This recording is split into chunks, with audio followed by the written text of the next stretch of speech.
Europe 1, 7h23.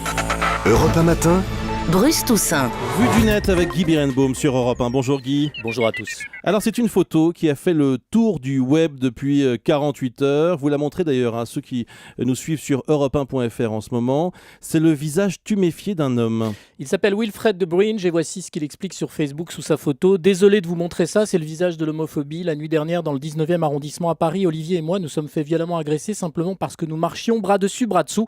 Wilfred se souvient d'être sorti de l'immeuble où avait lieu la soirée et où ils étaient, puis de s'être réveillé dans l'ambulance, entre les deux le trou noir. Alors pour ceux qui n'ont pas vu cette photo, je précise que c'est absolument épouvantable. Oui. Ce pauvre garçon est défiguré Oui. par les coups qu'il a reçus. Qu'est-ce qui s'est passé exactement ? L'agression a eu lieu vers 3h30 rue des Ardennes. Le chef du service police-justice d'Europe 1, Alain Accom, a précisé que les deux victimes avaient porté plainte hier. Ils ont déclaré avoir entendu leurs agresseurs évoquer leur homosexualité, mais n'ont pas pu les décrire ni indiquer leur nombre. Wilfred a 10 jours d'arrêt de travail. Comment cette photo est-elle devenue virale, comme on dit, sur le web ? Alors Wilfred l'a posté lui-même sur Facebook, nous le disons, il l'assume comme un acte de militantisme. Ce n'est pas à nous d'avoir honte, a-t-il confié à europe1.fr. Ceux qui relaient l'image la situent dans un contexte politique, Bruce. C'est ce qu'ont fait le journaliste Mathieu Brancourt sur son blog de Mediapart, ou les Citiag et Rue 89 parmi les premiers, comme sur les réseaux sociaux où le cliché a énormément circulé. La plupart font un lien entre l'agression homophobe et les manifestations contre le mariage pour les personnes de même sexe, comme Bertrand Delanoë lui-même, qui, je cite, déplore le contexte d'homophobie latente qui s'exprime à Paris et en France